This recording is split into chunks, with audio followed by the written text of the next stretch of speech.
Thunder rumbled over my 5-acre slice of Tennessee, the air thick with the promise of a storm. I stood at the edge of my property, staring at a festering pile of garbage-rotting food, splintered wood, plastic bags vomiting their contents across my land. It was a deliberate wound, a middle finger from the Crestwood Meadows Homeowners Association, led by their queen, Evelyn Hargrove. My name's Ethan Caldwell, and this land, my family since 1948, was my sanctuary. But tonight, it looked like a dump, and I was done turning the other cheek. For months, Evelyn's HOA had used my property as their landfill, thinking I'd roll over. They were about to learn what happens when you push a man too far. It started quietly, like most grudges do. One April morning, I found a few garbage bags tossed over the cedar fence, separating my land from Crestwood's pristine grid of McMansions. My grandfather built our farmhouse before their cul-de-sacs existed, and I kept it tidy wildflowers by the creek, a vegetable garden, but I didn't bow to their HOA's rules about mailbox colors or grass height. I hauled the bags to the county dump, paid the fee, and figured it was a one-off. I'd wave at Crestwood folks walking their designer dogs, sometimes chat with Tom Delaney, a retired mechanic who lived on their edge. They find the Coopers do lot 200 for a wreath 2 days past Christmas, he told me once, shaking his head. I laughed, grateful for my independence. Evelyn Hargrove was another story. HOA president, with a blonde bob and a stare that could curdle milk, she patrolled Crestwood like a dictator, clipboard in hand, snapping photos of violations. I'd seen her measure hedges with a ruler, lips pursed in grim triumph. She hadn't targeted me until the trash escalated. The next week, it wasn't a few bags, but a dozen piled against my fence. I took photos, wrote a polite letter to the HOA board, and dropped it at their mailbox. Dear Crestwood Meadows HOA, someone's dumping garbage on my property. I'd appreciate your help addressing this. I offered to attend their meeting, thinking they'd care about their image. 3 days later, Evelyn's response arrived on fancy letterhead, sharp as a slap. The HOA isn't liable for active VY ties outside our boundaries. Install cameras if you're concerned. My fists clenched as I read it. She wasn't just blowing me off, she was baiting me. Over the next month, the dumping became a siege. Garbage bags turned into construction debris, broken drywall, a cracked toilet, bags of lawn clippings so heavy they split my wheelbarrow. The stench on hot days was a leave-vying thing, sour my coffee. I spent hundreds on dump fees, burned weekends hauling their mess. My creek, where I'd fished with my dad, was choking on plastic bottles. I found a raccoon tangled in netting, its eyes pleading as I cut it free. This wasn't annoyance, it was vandalism.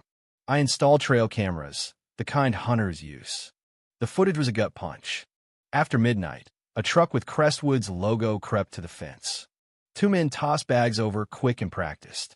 On one clip, an SUV idled nearby, a woman's face lit by her phone, Evelyn, orchestrating it like a crime boss.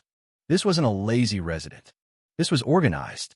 By June, my back acre was a landfill, 10 tons of trash, a scar on my family's legacy. I requested a meeting with the HOA, hoping for reason. Their community center was a chilled box, 5 board members behind a table like a tribunal, Evelyn at the center, her nails tapping impatiently. I brought VY Densa photos, VY Deo stills, logs. Your trucks are dumping on my land, I said, sliding a picture of their logo across. Why? Evelyn barely looked. Our waste practices are legal, Mr. Caldwell.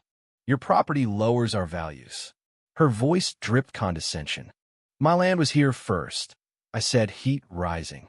It was clean until you trashed it. She smiled, venomous. Accuse us again, and our lawyers will handle it. Slander isn't cheap. The treasurer, a twitchy guy named Carl, muttered about disposal costs, letting slip they were SAVYing money by using my land. When I pounced on it, Evelyn stood. This meeting's over. Push this and we'll sue. As I left, I heard her murmur to Carl, "What's he going to do? He's one guy." That was her mistake. I went home, cracked a beer, and stared at the garbage heap that used to be my meadow. Evelyn thought she'd won, but she'd just started a war. I dove into research fueled by spite. I got Crestwood's bylaws by pretending I was eyeing a lot. Article 5, Section 1 was a gift. Properties must be debris-free to uphold community standards. I grinned, circling it. Their rules would bury them. Online, I found stories of HOA fights and legal tricks. A county ordinance caught my eye. Discarded items can be returned to their origin if ownership is proven. Meant for stray litter, it was my golden ticket.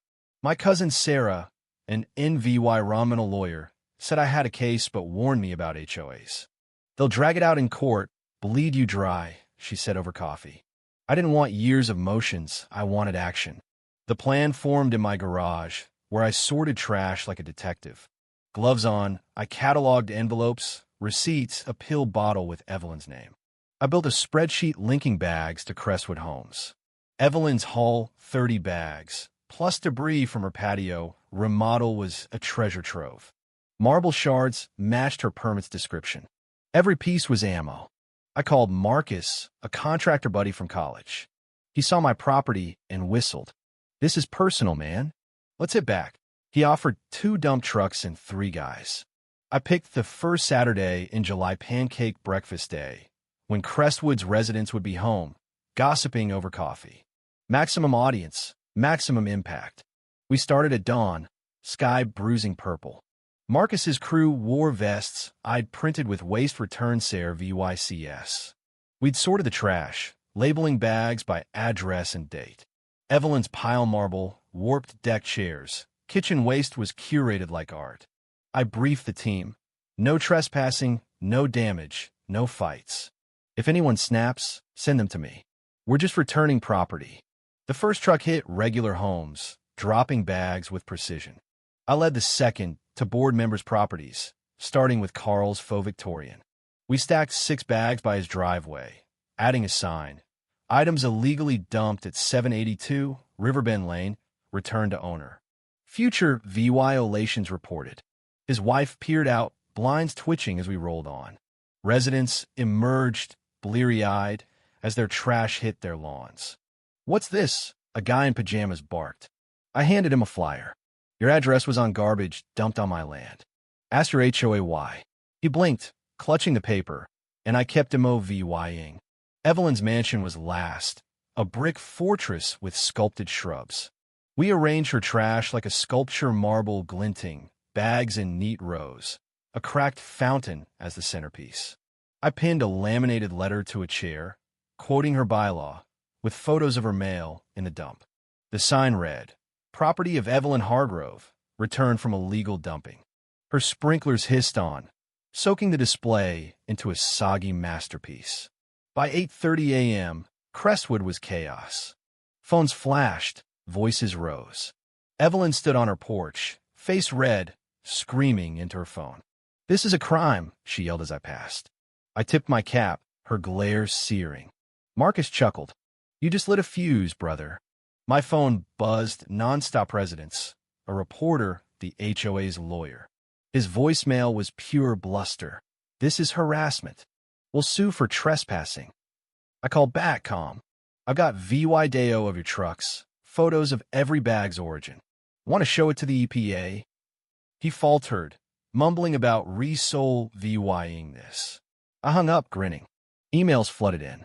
A resident named Lisa wrote, "We thought our fees covered pickup. This is awful, I am sorry." A lawyer, Greg, offered to challenge the board for fiduciary breaches. Tom swung by, laughing. Evelyn's blaming the grounds crew, but the neighborhood's done with her.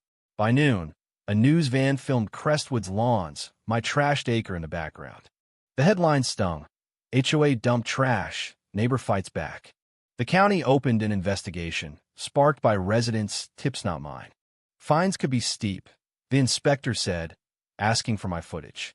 Crestwood's board cracked. Carl claimed ignorance. The secretary quit. Evelyn called a meeting, but it imploded. Tom texted, "She's toast. They want her head."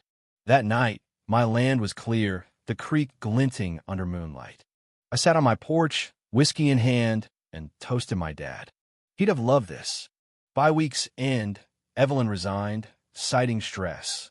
Rumors flew about lawsuits from her neighbors. The HOA scrambled, hiring a legit Waysair VYC. Residents sent me a thank you note and a diner voucher, which I taped on my toolbox. Volunteers helped clean my creek, and I planted new clover. The win wasn't just the clean noop, it was knowing I'd faced a bully and turned her weapons against her. Justice, it turns out, smells a lot like garbage. And it's a damn fine scent. If you were the one in this story, how would you react? Would you stand up and fight back, or accept the unreasonable pressure and control from the HOA?